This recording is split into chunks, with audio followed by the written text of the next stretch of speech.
बढ़ते हैं आगे और अब बात करेंगे कावड़ यात्रा की। सावन महीने में हर साल लगने वाला आस्था का सबसे बड़ा मेला, धार्मिक अनुष्ठान में देश भर से करोड़ों शिव भक्त हिस्सा लेते हैं। मौजूदा दौर में इस यात्रा की चर्चा धार्मिक वजहों से ज्यादा राजनीतिक कारणों से हो रही है, क्योंकि उत्तर प्रदेश में जब से योगी सरकार आई है तब से कांवड़ियों की खूब आवभगत की तस्वीरें दिखाई दे रही हैं। हर साल हवा से पुष्प वर्षा की जा रही है, ऐसा इस बार भी हुआ। लेकिन सवाल क्यों उठ रहे हैं, सवाल उठाने वाले कौन हैं और वोटों के लिए राजनेताओं के बीच धार्मिक लड़ाई जो छिड़ी है उसका सच क्या है, देखिए।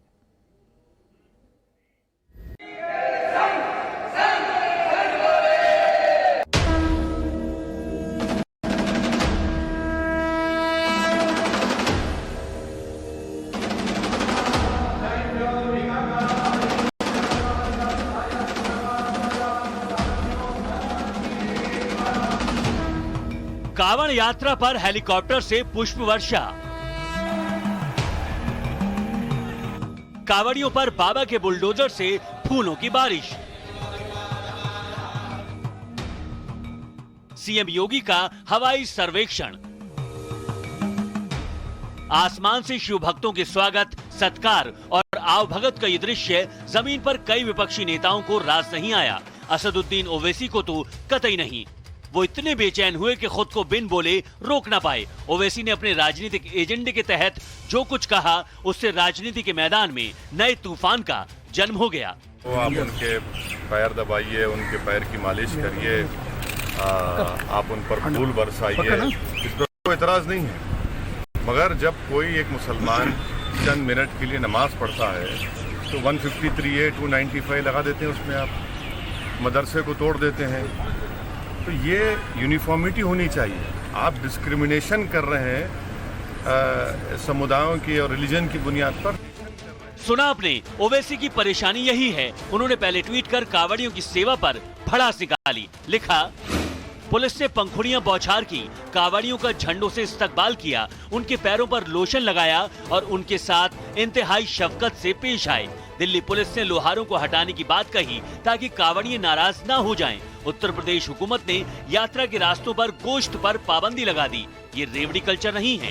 कांवड़ियों पर फूल बरसाने की बात को लिखते लिखते वो यहाँ तक लिख गए कि एक तरफ कांवड़ियों पर पुष्प की वर्षा हो रही है, वहीं सड़क पे नमाज अता करने वालों को लेकर बवाल मचा हुआ है।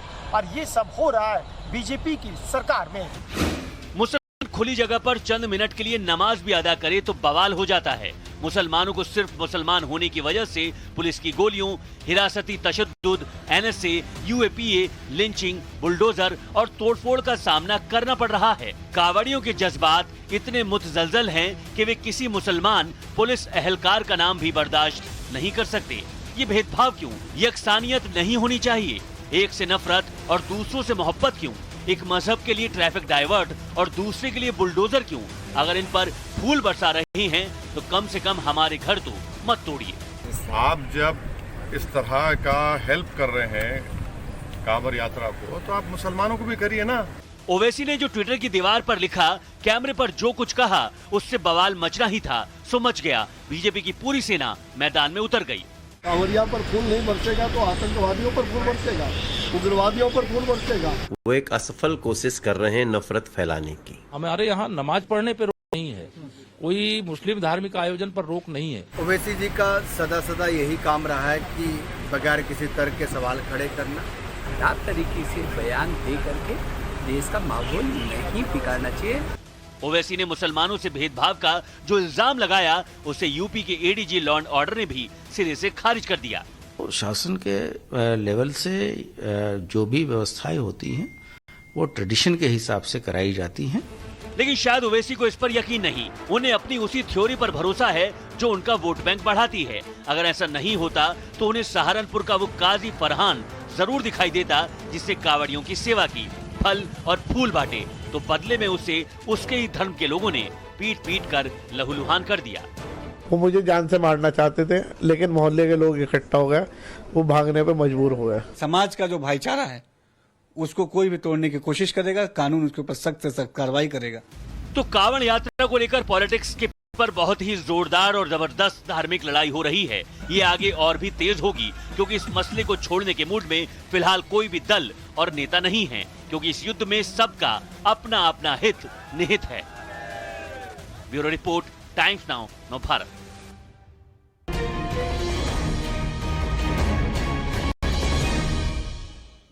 आइए अब आपको दिखाते हैं सोशल मीडिया से इस पर ओपिनियन। हमने आज आपसे ये सवाल पूछा कि कांवड़ियों के लिए ट्रैफिक डाइवर्ट तो सड़क पर नमाज से परेशानी क्यों? AIMIM चीफ असदुद्दीन ओवैसी के इस बयान से क्या आप सहमत हैं? 43% लोग, 43% ये मान रहे हैं कि ये तुलना ही सही नहीं है, क्योंकि एक तरफ कांवड़ यात्रा एक सालाना धार्मिक अनुष्ठान है, तो वहीं नमाज अलग तरह से प्रार्थना की एक विधि है जो रोजाना के बेसिस पर होती है। इस बात को सही मानने वाले 6% लोग हैं जो ओवैसी का समर्थन कर रहे हैं। 51% लोग ऐसे हैं जो इसे उकसावे वाला एक बयान मान रहे हैं, और बाकी दल भी ऐसा करते हैं। इस किसी ने आज कोई वोट नहीं दिया है। लेकिन देखिए, जिस तरह से ये पूरी तस्वीर उभरी, विपक्ष के बाकी नेता भी इस सिलसिले में सवाल खड़े करते हुए दिखाई दिए। कांवड़ियों के स्वागत पर सवाल ओवैसी ही नहीं बल्कि कांग्रेस की प्रवक्ता सुप्रिया श्रीनेत भी उठा रही हैं। उन्होंने ट्वीट कर पूछा, पायलट, हेलीकॉप्टर और फूलों के लिए पैसे कहां से आ रहे हैं? तो इस ट्वीट का देखिए जवाब बीजेपी के विधायक शलभमणि त्रिपाठी ने दिया, और कुछ इस अंदाज में दिया। उन्होंने भी एक ट्वीट किया और ये जवाब लिखा कि वो पूछ रहे हैं कांवड़ियों पर पुष्प वर्षा का पैसा कहां से आ रहा है। ये भी भला सवाल है। पैसा तो वहीं से आ रहा है जहां से हज यात्रियों और हज हाउसेस के लिए आता था। पैसा वहीं से आ रहा है जहां से मुफ्त की रोजा इफ्तारी के लिए आता था। पैसा वहीं से आ रहा है जहां से मदरसों के इस्लामिक तालीम के लिए आता था। तो ये बयानों का जो आपने सिलसिला देखा, आरोप प्रत्यारोप, अब आप ये समझ लीजिए कि आने वाले दिनों में तस्वीर आपको और बढ़ती हुई इस पर दिखाई देगी। लेकिन हिंदू धर्मगुरु, मुस्लिम स्कॉलर्स, वो किस तरह से इस परिस्थिति को देख रहे हैं? कांग्रेस को उसका इतिहास क्यों याद दिला रहे हैं? आइए आपको सुनवाते हैं कुछ बयान। जब हज पर यात्री जाते हैं, भारत सरकार करोड़ों अरबों रुपया सब्सिडी देती है, अनेकों हज हाउस बने हुए हैं। इस प्रकार की ये दोगली बातें करने वालों के ध्यान नहीं देना चाहिए। ये केवल हिंदू मुस्लिम के नाम पर अपनी राजनीतिक रोटियां सेक रहे हैं। असदुद्दीन ओवैसी साहब हैं, इनको हज हाउस नज़र नहीं आते, मदरसों की फंडिंग नज़र नहीं आती, स्टेट के चीफ मिनिस्टर या गवर्नर जब रोज़ा इफ्तार कराए जाते थे वो इनको नज़र नहीं आते, जब टैक्स पेयर का पैसा रोज़ा इफ्तार में लगता था वो उनको नज़र नहीं आता। तो उनको तो आदत है मुसलमानों को भड़काने की और हिंदू मुसलमान में दूरियां बढ़ाने की। लेकिन मैं एक बात कहूंगा कि हमें इन लोगों को सफाई नहीं देनी चाहिए। जहाँ तक ओवैसी जी के बयान का मतलब है, मैं उसकी निंदा करता हूँ। इस प्रकार के बयानों से समाज में द्वेष फैलता है। किसी भी प्रकार का भेदभाव भारत के किसी नागरिक के साथ नहीं किया जा रहा है। बहरहाल ये तो हुए धर्म गुरुओं के अपने ओपिनियन, लेकिन अब बात करते हैं तथ्यों की। सवाल यह है कि क्या किसी धार्मिक अनुष्ठान को बढ़ावा पहली बार दिया जा रहा है? क्या ये देश में एक नया ट्रेंड है? जब हमने इस पर रिसर्च की तो असल में देश की सियासत में ये चलन बहुत पुराना है और इसके कई उदाहरण सामने आए।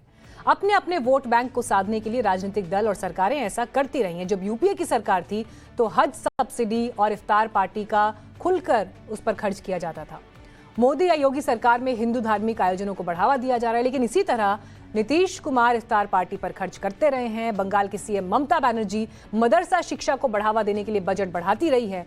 दिल्ली के सीएम अरविंद केजरीवाल अयोध्या यात्रा करवाते हैं, साथ ही इफ्तार पार्टी भी। तो कहने का मतलब यह है कि अपने एजेंडे के हिसाब से हर राजनीतिक दल या सरकार धार्मिक अनुष्ठानों पर अपने हिसाब से, अपने वोट बैंक के हिसाब से, अपनी सहूलियत के मुताबिक कदम उठाती रही है, और सियासत में इसका इतिहास लंबा है।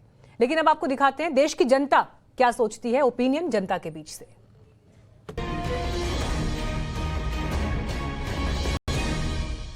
इन्हें पता नहीं कांवड़ यात्रा भगवान शिव की यात्रा है, और योगी जी ने बहुत अच्छा काम करा। ये योगी और मोदी कलयुग के भगवान है। राजनीति के अलावा कुछ नहीं है सर। ये हाथ सेक रहे हैं, रोटियां सेक रहे हैं, कुछ नहीं कर रहे। और ये जो शिव के भक्त हैं उन्हें उससे पूछिए कैसी पुष्प वर्षा होती है, क्या होता है। इतने मोटे मोटे छाले पड़ जाते हैं, पैरों में उनके चल के आते हैं। 200, 300, 400, 600 किलोमीटर चल के वो आ रहे हैं। किस वजह से आ रहे हैं? आस्था के ऊपर आ रहे हैं। अरे आस्था से खिलवाड़ हुआ जा रहा है। पॉलिटिक्स के अलावा है क्या लोगों के पास? इन लोगों के पास है क्या पॉलिटिक्स के अलावा?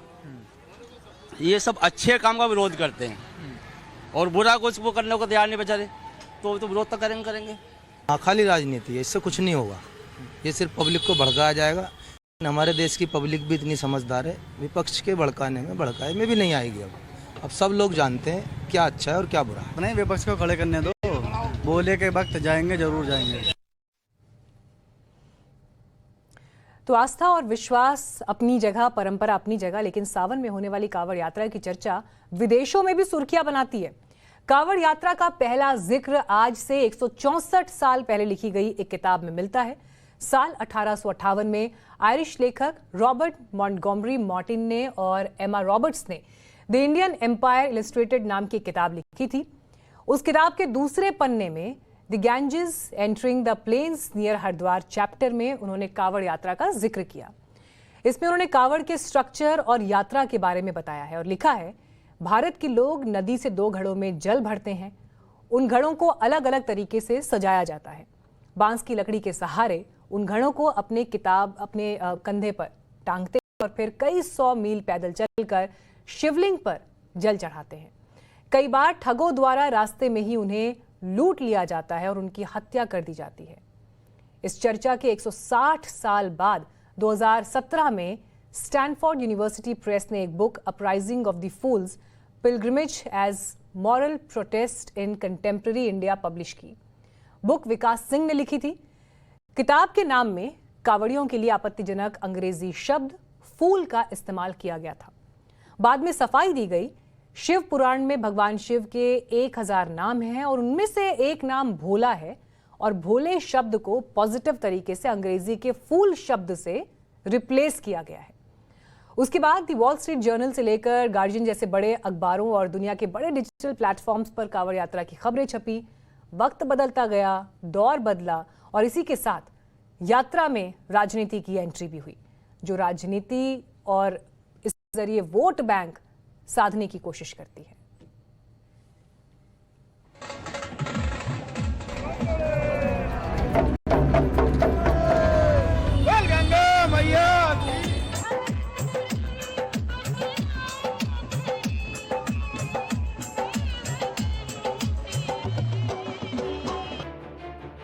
साल 2012 कांवड़ की बात करते हुए चर्चित अमेरिकी मीडिया संस्थान द वॉल स्ट्रीट जर्नल ने अपनी वेबसाइट में लिखा, गंगा नदी की हर साल होने वाली तीर्थ यात्रा कांवड़ यात्रा इस सप्ताह शुरू हुई। तस्वीरों में देखिए। खबर में उन्होंने कांवड़ यात्रा की 7 चुनिंदा तस्वीरें लगाई और हर एक तस्वीर के साथ कांवड़ यात्रा को समझाने वाले कैप्शन लिखे। इसी साल यूएसए टुडे ने मंत्रों और आरती के साथ कांवड़ यात्रा का महत्व समझाया।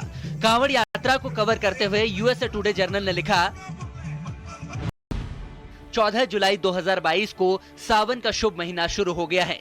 दुनिया भर में भक्त इस पवित्र महीने के दौरान भगवान शिव की पूजा करते हैं। भारत में भक्त इसके लिए कांवड़ यात्रा निकालते हैं। 13 और 15 जुलाई 2022 को द डेली गार्डियन ने कांवड़ यात्रा को लेकर दिल्ली पुलिस की तैयारियों को कवर किया। खबर में लिखा कि हिंदू धर्म की मान्यताओं के अनुसार भगवान शिव के भक्तों के लिए यह महीना बहुत अहम है।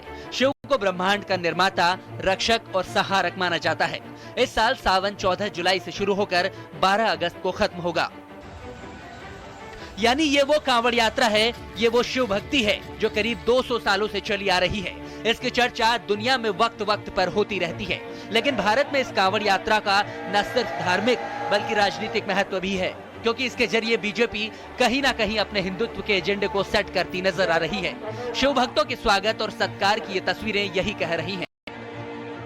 शायद इसीलिए इस पर नई सियासत हो रही है। ब्यूरो रिपोर्ट, टाइम्स नाउ, नव भारत।